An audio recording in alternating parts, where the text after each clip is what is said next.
Time to wake up. It's Saturday morning. Find some milk and cereal. Grab a bowl and spoon.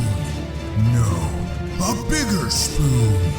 Head to the living room and take a seat on the floor while Joseph and Chris present to you Saturday Morning Cartoon! Hello everybody, welcome to Saturday Morning Cartoon Boom! This is a show where we wake up with the Saturday morning sun, plop down on the floor with a big bowl of sugary cereal, and watch our favorite cartoons, both old and new. I'm Joseph. And I'm Chris.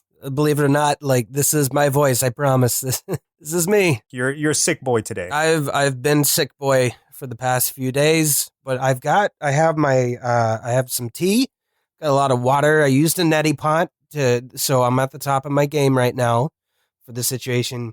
And I'm gonna do the heroic thing today. I'm gonna be a hero and not die during this episode. That's my goal. Don't die. He's got tea and he's got gumption. That's all you need. Speaking of not dying, what did we watch today? This morning we watched Spider-Man Into the Spider-Verse. Oh my God. Spoilers. So yeah, this is spoilers. Get out of here. If you haven't seen it. Yeah. If you haven't seen it, this will ruin it. And you intend to go see it first. Don't let us ruin it for you because we're gonna ruin it. Yeah. And here's your first spoiler. Just right here. When I said that I'm gonna be like a hero and not die, that already puts me ahead of Spider-Man. Yeah. You were warned. Oh man. Well, we'll get into that. But did anybody suggest this to us? Just the universe, just fate itself suggested this. And even sprinkled, Santa sprinkled a little coal in there, as I said last week. He threw some Nick Cage in there. But you know what? It was the best possible Nick Cage it could have gotten. So, thanks, Santa, and the universe, and fate, and God, and whoever else made this happen. Sony? I can't believe I'm saying it. Thanks, Sony. Yeah, Nick Cage he was in Teen Titans Go to the Movies, too. Yeah, who cares? No, I'm kidding. That was a good movie, too. I'll give him that. Right. But so the movie Spider-Man Into the Spider-Verse ran this year, obviously, which is 2018 for anybody listening later, which this is based on Spider-Man, obviously created by Stan Lee and Steve Ditko, and Miles Morales, created by Brian Michael Bendis and Sarah Pichelli. The story was written by Phil Lord, and the screenplay written by Phil Lord and Rodney Rothman. Is directed by Bob Persichetti, Peter Ramsey, and Rodney Rothman, produced by Columbia Pictures, Sony Pictures Animation, Marvel Entertainment, Arid Productions, Lord Miller Productions, and Pascal Pictures. And for a short synopsis, also written by Kenneth Chisholm, the mysterious Kenneth Chisholm, who we can't seem to find. Dang, he even got into the new one. Okay, so we know that he still exists. I've been trying to track him down, and I haven't had any luck yet, but I know he's still there, so that's good. That's because that email is fake. It doesn't go anywhere. Oh my God. He doesn't exist. We need everyone on deck to find Kenneth Chisholm. We need to travel to the middle of the database of the internet and find him. Yeah, in some way, we're going to have to get there through IMDb because that's where we've seen him every single week for the past, I don't know how many weeks. Forever, basically. Forever. He is IMDb, at least, or he's a big part of it. So who knows? I don't know who this he's not even nameless. This named individual is, but I need to find him. We're gonna have to do that documentary we were talking about, search for Kenneth Chisholm. We're gonna have to finding Kenneth Chisholm. Yeah, finding Kenneth Chisholm. I love it. That's gonna win some Sundance awards for sure. So the short synopsis written by him was: Miles Morales becomes a Spider-Man of his reality and crosses paths with his counterparts from other dimensions to stop a threat to all reality. Well done, Kenneth. Well done. So who are some of the actors who played in this movie? Okay, so there's a lot of actors in this movie, so I'm gonna try to get through them without completely losing my voice. So first of all, the obvious Miles Morales, voiced by Shameik Moore. Peter Parker, the first Peter Parker. Spoiler. Chris Pine. This is the blonde Peter Parker at the beginning of the movie, and just I wasn't sure why they made him blonde, but then I was thinking of Ben Reilly, and I'm like, it kind of makes some sense, a little homage there. Peter B. Parker was voiced by Jake Johnson. Gwen Stacy was voiced by Haley Steinfeld. Mary Jane, voiced by Zoe Kravitz. Spider-Man Noir, voiced by Nicolas Cage. Penny Parker, voiced by Kimiko Glenn. Spider-Ham, also known as Peter Porker, voiced by John Mulaney. Miles' dad, Jefferson Davis, was voiced by Brian Tyree Henry. Miles' mom, Rio Morales, was voiced by Luna Lauren Velez. Uncle Aaron, voiced by Mahershala Ali. Aunt May, voiced by Lily Tomlin. Liv, a.k.a. Doc Ock, voiced by Catherine Hahn. Wilson Fisk, voiced by Liev Schreiber. Green Goblin, voiced by Yorma Taccone. Scorpion, voiced by Joaquin Cosio. Tombstone, voiced by Marvin Jones III.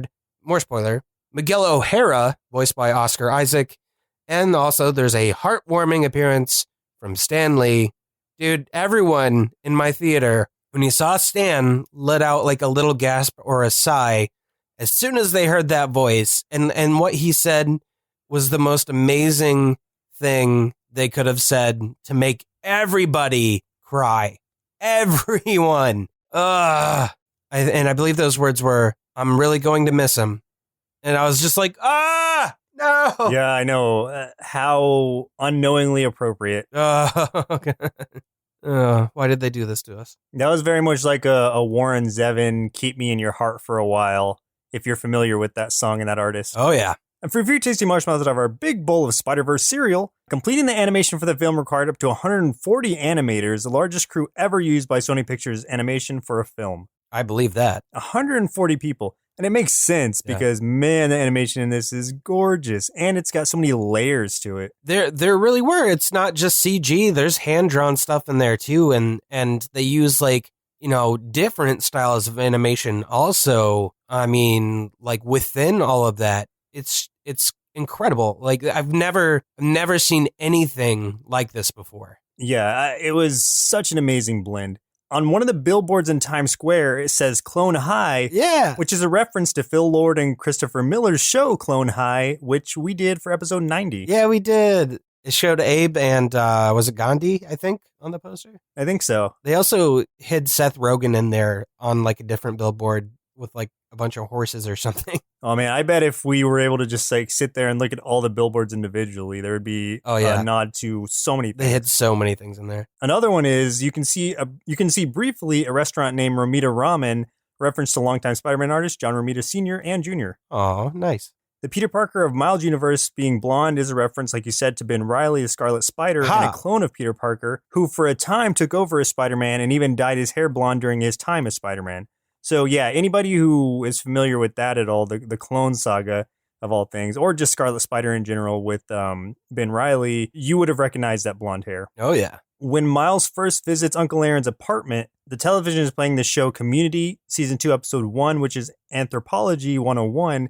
And the beginning of that episode shows Donald Glover's character, Troy, getting out of bed wearing Spider-Man pajamas. Nice. This was a reference to an unsuccessful 2010 online campaign to get Donald Glover a chance to audition for the lead role in the 2012 film, The Amazing Spider-Man.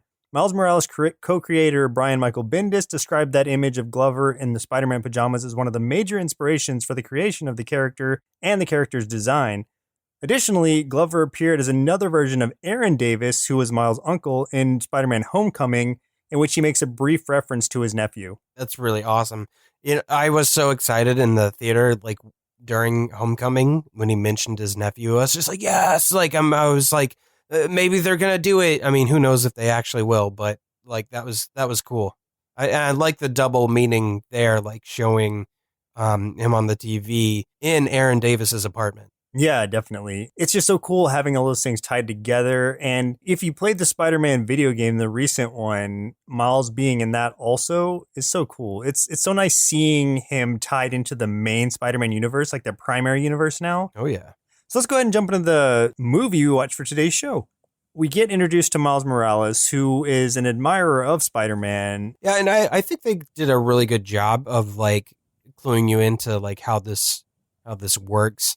And like, I think that people who aren't familiar with any of this stuff, I mean, if they know who Spider-Man is, I think this is totally fine going in because, I mean, my fiance was absolutely in that same boat. She went in only knowing who Spider-Man was, enjoyed the Spider-Man movies, never read any of the comics, and she followed this thing perfectly and absolutely loved it. And I like in the beginning that not only does it establish the Spider-Man of this universe and then establishes Miles after that fact, but establishing the relationships that Miles has with his family. So his mother, who's Latino, and speaks to him in Spanish quite often, and he doesn't necessarily reply back in Spanish. He usually keeps to English. His father, the police officer Jefferson Davis, who's black. So like right up there, my fiance, who is of mixed race, was very happy to finally see a superhero of mixed race, like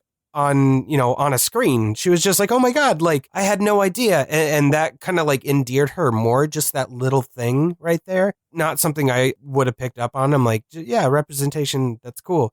But like it really meant something to her. And I thought that was really awesome. And I like that they show that this is kind of a modern family and that, it is a mixed race family, and Miles himself is a mixed race. And like Miles' mother doesn't have the same last name as his father. I do think they're married. I think that maybe she just kept her last name, or maybe they aren't married. And I like that idea because that really, I don't know, that modernizes it quite a bit for me. I think it makes a lot of sense. And I like seeing this family that is not the typical kind of family. And it also establishes Miles' character really well in that he is very intelligent, but he's kind of like not cool with it. He just wants to be a normal kid. He wants to go to the same school that his friends around where he grows up in Brooklyn go to, but instead he gets sent to this like prestigious, very intellectual, like advanced school. And he's like purposely trying to flunk out of it because he just wants to be at home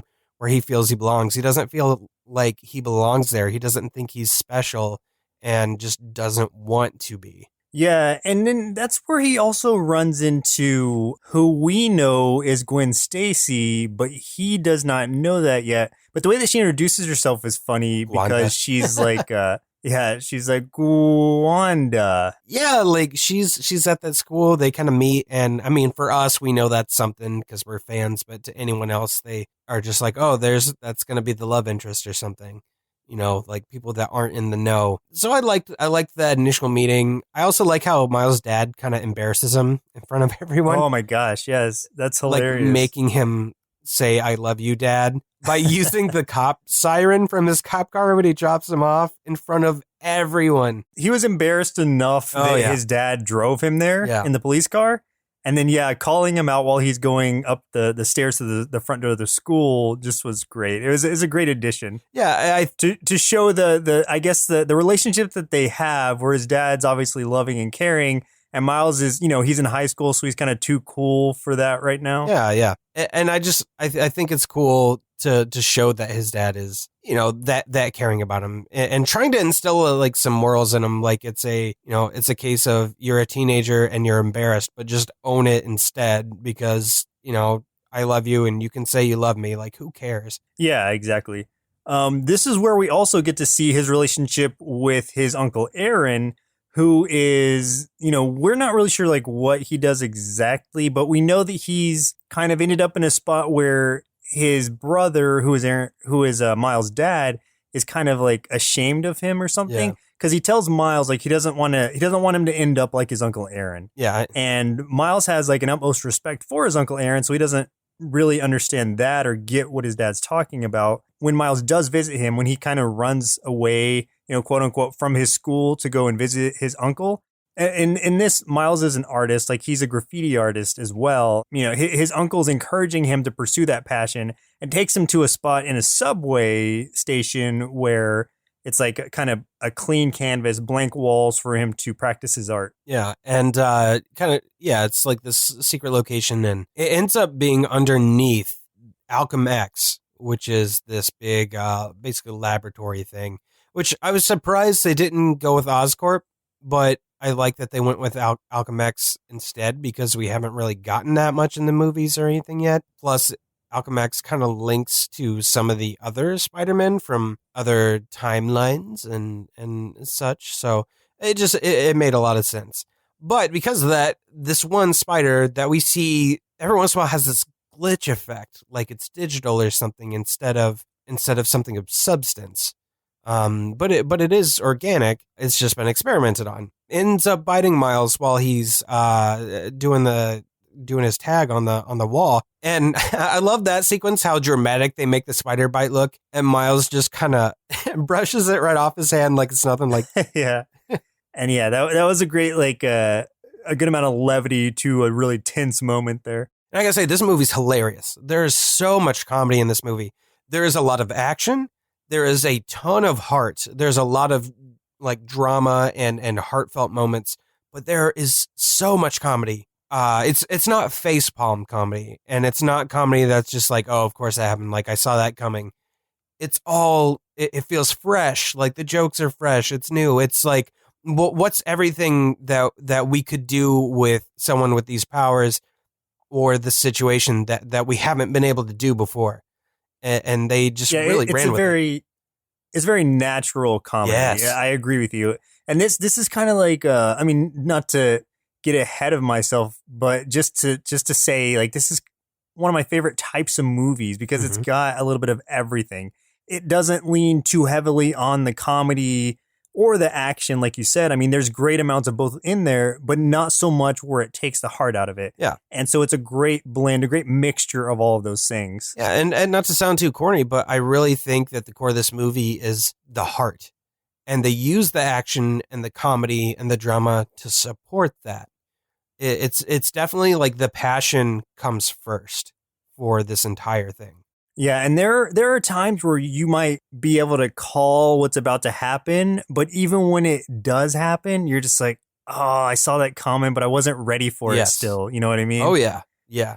It's like the way they execute it, even if you know what's coming, the way they execute it is not the way that you see it in your head. Right. You still know it's coming and you're still thrown for a loop. Yeah, it's those little nuances that they add to it that really like accelerates it or really like makes it better than the sum of its parts. To move things along, so he starts manifesting his powers, and you know, one of the first things is he starts sticking to everything, and he can't figure out how to unstick. And he meets Gwen again, or Gwanda, and accidentally gets stuck to her hair, which they have to like cut her hair to get his hand out of it. And then like there's a scene where he's running from the security guard in the school because the security guard knew that he had snuck out the night before to go visit his uncle, and he's trying to get away, and just he's sticking to everything, and he falls out a window, and he's stuck outside, and these pigeons fly by, and he gets stuck to the pigeons, and just like that whole scene is just nonstop, just a laugh fest. I loved it. It was just so creative, the way that he moved trying to get out of all this stuff, and especially with those pigeons and everything. My God, that was funny. And also, let's talk about like one of the first like big action scenes and also kind of heartbreaking scenes where this is under or in Alchemex, right? Or this is where Kingpin is has this accelerator being used to bring his family back who have, I guess, recently died in a car accident, which was his fault in a way, but you know, so he's trying to bring them back, not in the sense that he's resurrecting them, but that he's trying to take them from another universe. And that's where the whole like blend of these universes comes in, is this accelerator. Yeah. So it's this giant machine, and they call it a collider. And the thing that's interesting is they could have easily just made this about Kingpin using a machine to take over the city or the world or to sell it and stuff. But they threw in like that all would have been easy and I still would have bought it. But they threw in that he's trying to bring his family, you know, like he lost his family. He's trying to bring a new family so he can start over. They didn't have to throw that heart in there, that amazing motivation to where you kind of feel for the guy, but they did anyway. And it doesn't take away from the fact that he's a monster, but he's like a monster with motivations you can understand. Right. And that's any time we've ever talked about it on this show, any cartoon that has a villain that's relatable, that has motivation beyond just like taking over the world or whatever, it's always a more powerful character, not only physically, but also figuratively speaking. Absolutely. And so Miles had gone back to where he had gotten bitten by the spider. Because he just wanted to check the spider out because he's like, okay, my body has changed. This is weird. So he goes there, and that's when he can hear the fight above him. So he sneaks up into Alchemex, You see Spider-Man fighting against Green Goblin. Oh yeah, this is the ultimate version of Green Goblin. Yeah, he's gigantic. He can fly. They're fighting. Kingpin is in there and basically kind of goading Spider-Man. Spider-Man senses Miles there when Miles almost gets hurt, and it's this cool like dynamic, this cool interaction when he confronts Miles and he's just like, "You're like me. I thought I was the only one." And he's just like, I'll teach you. Just I need to go save the world first, and then then I'll be back. I'll teach you how to do everything. I'll teach you how to be a Spider-Man. Spider-Man doesn't come back. There's an explosion because the collider turns on and Green Goblin shoves Spider-Man in it, like trying to kill him, and it ends up overloading and blowing a lot of the machine up. And then a lot of the machine collapses on Spider-Man, who then Miles runs over to, and Spider-Man's like, here, gives him like this flash drive and is like, here's the thing, they're gonna turn this thing back on. You have to plug this thing in. It'll destroy the machine. They won't be able to do it again. You have to do this. And he's reassuring Miles, and he's like, I'm gonna be fine. I always get up. It's cool. Just go do this. And Miles runs, and then that's when Kingpin and Prowler is amazingly scary. And then Tombstone all come up, and there's some smarting off obviously on Spider-Man's part, and Kingpin just beats him to death with his bare hands. I was surprised to see that. Like I figured in some way the Spider-Man I didn't know he would die or be killed, but I figured in some way he'd be taken out of the movie. But this was a surprise to me to see it done like that. I mean, it was off camera, off screen. So, but you see the silhouettes, the shadows, and you're like, oh my God, wow. It was brutal. That was really powerful. Yeah. Kingpin noticed that Miles was in there. He sends Prowler after Miles, which Prowler comes after Miles a few times in this movie. And like I said, Prowler is intense, man. He's scary. There's a few scenes in this movie that it's just like, it's not only his look, but it's that noise that plays in the music when Prowler's, prowling. Yeah. That really gets you. Like, I was sitting next to this little girl in the theater, and there's this one scene in Miles' uncle's apartment when he's hiding in there. And Prowler gets in there and like peeks around the couch. You see his face real quick, and that girl screamed, dude. And like, there's a few times I jumped too. I was just like, oh my God, this is intense. Yeah, they really made Prowler into a character or turned him from a character who I didn't really care about in the comics, at least, because I just didn't know much about him, to this really kind of a fierce individual, almost like a Kingpin's personal assassin, it seemed like. Yeah. He was definitely, I would say Prowler was probably the scariest villain of that movie. Oh, yeah, absolutely. Yeah. We also get, and I mean, we can't walk through scene by scene, so I'm just going to jump ahead a little bit. But I wanted to talk about Olivia, who is the doctor. Oh my goodness, yes. Who's in the Alchemex building. Yeah. So she, like, surprisingly, I guess, like, I didn't know, because I'm not sure. Maybe it was in the Ultimate Universe, but I just can't recall it that way. I thought that Dr. Octopus in Ultimate Universe was also male. I thought so too. But maybe this is his daughter or something. I don't know. So Olivia Octavius, same as her father's namesake, has these like robotic arms, but in hers, they're just much different. Like, she can conceal them, and they're very it's like a retractable plastic or something. Yeah. It's not, it doesn't seem like it's metal, but like a moldable, malleable plastic of some sort. But it makes them even more fierce that way. Yeah, her design was freaky too, honestly. Like, those glasses, the way she moves is just, I mean, it's awesome. Once she puts those goggles on, then it's like, oh yeah, I can see it now. Yeah. That's awesome. I mean, she doesn't look human anymore at that point, and it's crazy. I love it. So, like, the world is reacting to Spider-Man's death. That's when we see that bit from Stan Lee, that ouch. That's all I can say is ouch. Mm-hmm. That hurt. And basically Miles is kind of reacting to it and stuff, but he's surprised when another Peter Parker, who is much older and has a little bit of a gut, shows up.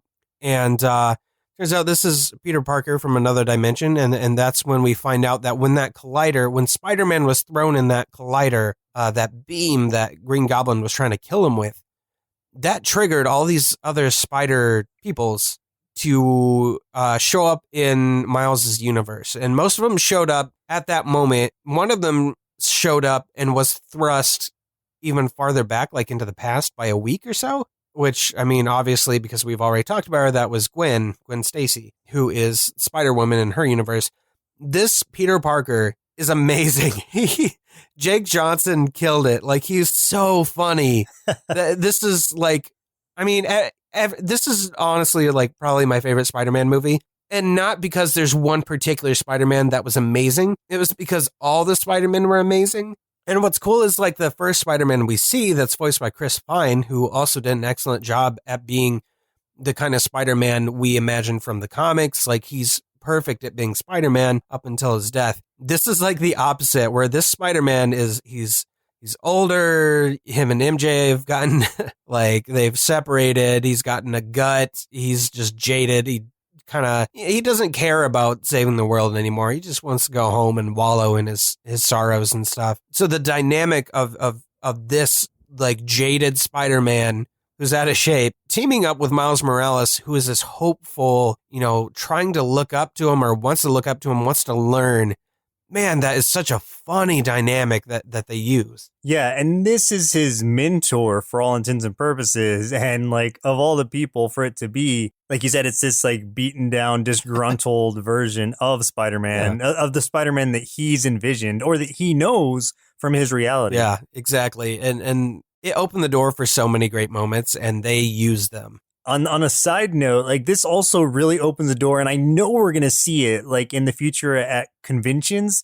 The cosplay for Spider-Man is a lot less, I don't want to say limited than it was before, because it was never truly limited, but I feel like a lot of people of different body types are going to feel comfortable playing Spider-Man now because this Spider-Man is them, or they can see themselves in this Spider-Man with the sweatpants and everything. I just thought that was a really cool way to bring it in. Now, almost like the message of the movie says, like, anybody can be Spider-Man. Yeah, I mean, that's one of the things, and that's the reason for so many versions. They're like, anyone can wear the mask. It just takes you to actually step up and do it and be a hero. And that's kind of the big point of this movie. And what I like is they could have just made this Peter Parker, they could have just made him a garbage human being through the whole thing. But he has his moments where he really shows compassion and he wants to do the right thing. He just doesn't think the right thing's going to work.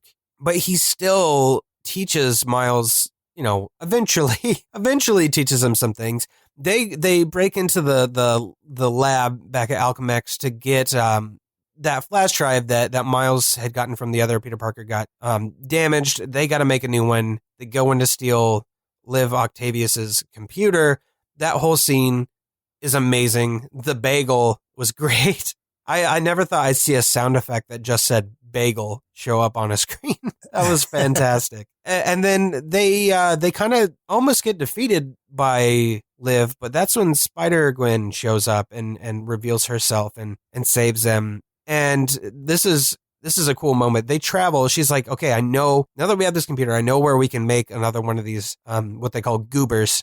They go to Aunt May, and this scene when Aunt May sees this alternate version of her Peter, and in his universe, he buried Aunt May already. Aunt May's gone, so them seeing each other again, that was a nice little moment. And Aunt May using the voice of Lily Tomlin, who voices Miss Frizzle, was awesome. Like that was such a great pick to voice Aunt May. Like seeing her open up the shed in the back that all the Spider universes know to different degrees. Seeing how high tech it was in this one, like even Peter was like impressed or surprised by it. And that's when we get the reveal of the other Spider peoples who have visited her. Yeah, so we see Spider-Man Noir, which is a black and white Spider-Man. And I don't mean just his costume. Like, he is drawn 100% in black and white. And he can only see in black and white too. He's colorblind. He's very confused by a Rubik's Cube and trying to figure out what colors are. And he's like, this is gray? No. This is gray? No. And he's funny. Like, fine. I'll give you credit, Nick Cage. You did good. You did funny. He's talking about how he likes to fight Nazis because this Spider-Man's from World War II era. He's got the trench coat along with the suit and goggles and a hat. And it was just fantastic. We also have Penny Parker, who is this young Asian girl drawn in an anime style. She has a mech And inside that mech is her little spider that she's got like a little telepathic link with, that helps her, or that basically pilots that mech, which she says is her best friend. Yeah. And she rides in the mech and helps fight and stuff. And then we got Spider-Ham, and I'm going to let you talk about Spider-Ham. Oh my God, he's funny. Man, Spider-Ham, John Mulaney is so great. Like, I love his voice. I love him as a comedian, and he's hilarious in Big Mouth also. But seeing him here, like, I don't think they could have cast anyone more perfectly for this role. Yeah. Because Spider-Ham is essentially a Looney Tunes version of Spider-Man. Yeah. And even so much to the point that he even uses some Looney Tunes line. It's basically like, I don't know if we can get away with this, but whatever. Everything he says is just gold. That seems like it would be like a detractor, like throwing in such a just a straight comedic tune character like that. But he adds to it so well. That just goes to show like how great a job they did, like bringing all these animation styles and character personalities together. Because even bringing that in, I mean, it's almost like adding Roger Rabbit into it. Basically, it's Roger Rabbit in his movie Who Framed Roger Rabbit in reality. Bringing this character in, he's got the mallets, he's got the anvils, everything you would think of tune wise, like he is capable of. And they also didn't go all out and make him just a joke. Also, like he has a few moments too of real.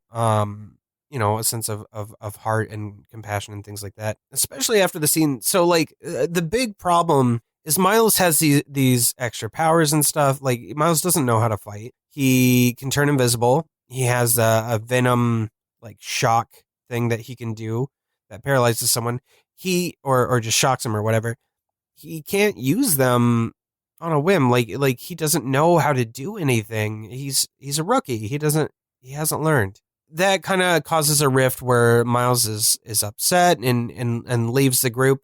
And the group's mission now is, one, to return home to their own timelines, but two, they have to destroy that collider or else all realities will be destroyed. So Miles was like, I'm the one that'll stay behind. I will help. And they're just like, you can't do it. And then Peter Parker makes the decision that he's going to stay behind. Yeah, even though he and all of the other, transposed people from other universes are slowly disintegrating. Yeah. Like their keep glitching. DNA is slowly disintegrating. Yeah, they're glitching in and out, and eventually they will just die. They'll die off, or they just won't exist. And so he's making this sacrifice to save everyone else because he doesn't think, and no one else does either, that Miles is up to the task. And he's really not at this point. Yeah, he isn't. And it's not just that he's incapable, like physically.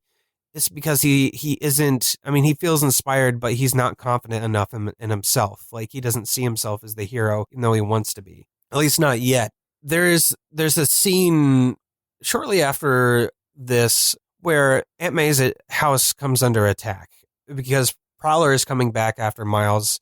Miles runs, shows up at Aunt May's again because it's the one safe place, because that's where the other spider family is. And then like everyone's there attacking. So you got Prowler, Kingpin is there, Scorpion shows up, who is super, oh man, he was creepy. They really did a creepy version of him in this. Like he's half Scorpion, it looks like. Scorpion King is probably jealous. Also Tombstone. Yeah, Tombstone's there. Who would have thought we'd ever see Tombstone in something? I felt that he was, out of all the characters, I felt that he had the least really amount to do or say. He's just a henchman. Which is unusual for his character since he's kind of like mob boss usually. So I guess he's just such an underling in this one. It was kind of surprising to me. Doc Ock is there too. They're all fighting, so all the spider people are fighting against, which is basically the Sinister Five, because there's only 5 of them at that point, because Green Goblin's dead. So Prowler is going after Miles, who has the goober, and there's this amazing scene on top of the roof, that scene where Prowler finally gets his hands on him, and Miles knows now that it's his uncle, because in a previous scene saw his uncle remove the mask. His uncle that he looks up to is Prowler, and he pulls his own mask off, which this whole time Miles is wearing a Halloween costume of Spider-Man. Just want to throw that out there. It's hilarious. Oh, yeah. Pulls the hood off, and he's just like Uncle Aaron, and Uncle Aaron's choking the crap out of him. Man, I love that moment, because Aaron pulls his mask off, and he's like, no, this can't be true. Like, he's torn, because he knows, like, if he doesn't kill Miles, what's Kingpin going to do to him? But then again, it's Miles. It's his nephew. He loves his nephew probably more than anything. He doesn't know what to do. What I appreciated most about that scene is how he, at the last second, like, you're not sure what's going to happen. He ultimately, like, lets go and just decides, like, okay, I'm not going to do this. And that's the same moment that Kingpin takes the shot and takes him out. Yeah. And so it's like in his final moments, like, he decides to, you know, essentially redeem himself by not killing Miles as he was directed to do. And then, Kingpin kills him. That sucks, man. I thought his character was fantastic. I knew it was going to happen. This is one of those instances we were talking about that you knew it was going to happen. You just didn't want it to. You didn't expect how you were going to feel when it does happen. And in that same way, it really parallels Peter Parker's, you know, ascension or descension to Spider-Man as a hero because of, you know, Uncle Ben's parallel to Uncle Aaron. Yeah, and that's like one of the big things I want to get to is like that conversation between him and the other Spider people about that. They all lost somebody. Every single one of them has lost something. It's almost like it's part of the process of becoming Spider-Man. You know, if it's not an Uncle Ben, you know, Gwen lost Peter Parker, who was her best friend in her universe, or Penny lost her dad. And this is where I was like, you know, they could have made Spider-Ham a joke for everything, but Spider-Ham gives this really heartfelt little like monologue, and he's just like, you can't save everybody. And he's sad. I mean, Spider-Ham is visibly upset, and it's just like, man, they really took this as far as they could. You know, they took it seriously. Some things have to take place for Miles to finally have the confidence in himself to be the hero that he needs to be. And when he does, oh my God, does this movie... I mean, you were excited already. You're loving this movie. But that excitement intensifies as soon as Miles has that realization that he really can do it.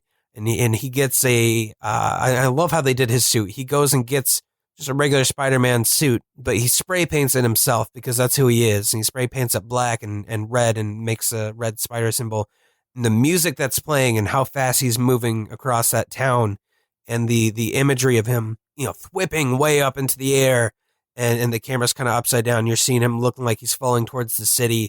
Man, like I was ready, dude. I was pumped. It's that leap of faith that he had been told he needed to take by Peter B. Parker that whole time, and that he hadn't been able to, and he wasn't ready for. But this was that moment of not redemption. This was the moment of him coming into his own and figuring out how to use his powers on command. Like it all happened so quickly, but it was done so well in this montage that it felt, you know, very satisfying. Yeah. Because you didn't know when it was going to happen. It's like 75% of the movie, he was in that, you know, Halloween costume. And you're like, well, when's the actual thing going to come? And when it does, though, like it feels so good that you're glad you waited for it. It was worth the wait. It was the payoff that you wanted and you were waiting for, and it was perfect. Everything about it was perfect. And I really like the way that when he does, you know, decide that he wants to, you know, go back to Aunt May and take on this responsibility, that she's just like, I can't remember what she said exactly. Like either like, I've been waiting for you, or like, what took you so long, or something. Yeah. Something along those lines. But it's knew. like, yeah, she knew. She felt it. Yeah. And, you know, we won't go into much more of it other than, I mean, of course there's going to be a big battle, and it is visually stunning. I keep saying perfect. It was perfect. They couldn't have done it better. It's like, if you thought the rest of the movie was impressive, like this scene just takes all of that and multiplies it by, I don't know, 2, 3, whatever. It's just, it's the most visually impressive part of it because of how many things are going on at once, and just that big like final boss battle that's going on.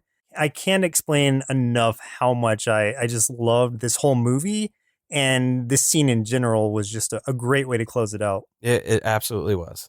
So, you know, if you're still listening, I'm sure you've seen it already, and I hope you stayed for the credits or the post credits, because we get to see Spider-Man 2099, Miguel O'Hara. Yeah, that was really cool. Voiced by Oscar Isaac. I was wondering who he played in this movie, because like in IMDb, he's not mentioned as Miguel. It's like they list something else, like Last Guy or something. But it was all a joke. Like the way they did it was a joke, and it was just a made to make you laugh thing. They used that pointing Spider-Man meme, the scene from the animated show, and they plop him down in there, and they just keep pointing at each other, and it's just hilarious. Because he decides he needs to go back to the beginning, and this is like the start of the animated Spider-Man. Earth 67, where it's mirroring this double identity episode of the old Spider-Man show. Yeah. It was hilarious. It was a fun closeout and also a cool way to see Spider-Man 2099 get mixed into it. Absolutely. I was wondering where he was once we got to that part where he came in. I was like, oh yeah, where's he been? And then I was like, okay, we're going to, sequel time. And then they do that. And I was like, okay. Yeah. I've heard, rumors at least that a sequel or spin-off or something of it is going to be focused on Spider-Woman, on Spider-Gwen or Gwanda, whatever you want to call her. I'd be 100% okay with that. Like if they want to do a movie this style with any of those characters, in fact, I was thinking this today. Like, I don't know if you've read Champions, the newest incarnation. I love Champions, and Miles Morales is a part of that. I would love to see them do a movie for each of those characters like this, like in this kind of style, and then do the big crossover. I mean, they can't because Sony really only has Spider-Man. But man, if Disney was just like, that was great, let's help them out. Let's do this. Let's make this a thing. Like doing this with like Nova and the other Hulk, whose name for some reason I can't remember all of a sudden. Amadeus Cho. Yeah, Amadeus Cho and Viv Vision, and oh my God, I would die. Miss Marvel, I would die. I would seriously die. I'm already dying, and I would die harder. There's a lot they could do with the whole Spider-Verse thing, and hopefully in this same style they stick to, they're able to, like you said, Disney's able to like loan them some stuff over and be like, go nuts because this was great. Well, honestly, I mean, Spider-Gwen is, the style that her comics are done in, it's perfect for this type of animation. It's perfect. It's like made for this. Well, Chris, looks like it's about time we summon our inner kids to join up with the Spider People by throwing our heads into the Accelerator's energy stream, then see what they thought of Spider-Man Into the Spider-Verse. This movie was so cool because there's this Spider-Man who dies, but then another Spider-Man, and then another Spider-Man, and a cute Spider-Girl come out, and then there's more Spider-Man, and a Spider-Pig, and a Spider-Dork, and it's so cool! I can't wait until I become a Spider-Man too. So I gave this movie 5 bowls of Spider cereal out of 5. Honestly, this is everything I've ever wanted in a comic book movie. The amazing animation, spectacular acting, and sensational story make for the ultimate Spider movie experience. Not to mention how moving it was. I don't think any of the other Marvel films evoked this much emotion out of me. Live action is great and all, but I doubt it will ever translate as well onto the big screen as this perfect blend of CG and 2D animation did. Overall, I'd give Spider-Man Into the Spider-Verse 5 big bowls of Gwanda Bite cereal out of 5, and definitely think this one's worth multiple viewings. In closing, my takeaway from this movie is that I need to find a tough-looking spider, preferably glowy, paint a number 42 on its butt, and then let it walk around on me until it gets bored and bites me, imbuing me with its arachnid powers. I'm willing to let it take as many tries as necessary until the desired results are achieved. And that was a story of how I was bitten over 100 times by spiders. Yeah, man. This one time I did get bit by a spider. And I got to tell you, I was so excited for it. I was like, this is it. I know it's finally going to happen. Instead, I had to have surgery and have some of the skin removed. So, dang. But let's just go on a limb and say, kids, don't try to get bit by spiders. Bite them first. So, I mean, we talked so much about this movie, but do you have any final thoughts on it before we go? Yeah, as a quick wrap up, I just want to say absolutely go see it. If you're going in with any doubts at all, like, don't. As I'm sure you've heard from everyone, it's great. I haven't heard anything bad about it, and that's surprising in the age of internet, especially with some people that I know online or on Facebook or whatever who are always bashing everything. I have seen no one say anything negative about it, and that makes me so happy to finally see something so pure and so well loved, and especially something that came partially from Sony. Like, I figured that would be a stigma that would stick to it and make people dislike it just out of principle, but that hasn't been the case, and I'm so happy about that. So please just go see it and judge for yourself. Really think you're going to walk away happy. Yeah, this was amazing. I mean, I heard it was good, but I wasn't prepared for how good this was. This is hands down not only one of the best animated movies I've ever seen, but maybe one of the best movies I've ever seen. Definitely my favorite Spider-Man movie of all time. And dude, Homecoming was fantastic. I loved it. Somehow this beat it. Hit like all the notes I love in a superhero movie, and it did it better than most. And I think part of what tips the scale in its favor is that there's so much energy to this movie, and it comes through in the music and the animation and the color and just the conversations with Miles Morales and the people that he interacts with. It is perfect. I don't think it can honestly be beat. And I'm super excited, yet also a little scared of how high this movie set the bar for what a superhero movie could be. And I say this in a world where Marvel's already been killing it in the MCU. You know, I love their movies. Things like Infinity War were fantastic. You got Civil War, Winter Soldier. Those are all fantastic movies. But man, Sony somehow found a way to get me to love this one more. And I didn't expect that at all. I never thought I would be like, yeah, this Sony Spider-Man movie is maybe one of my favorite movies of all time.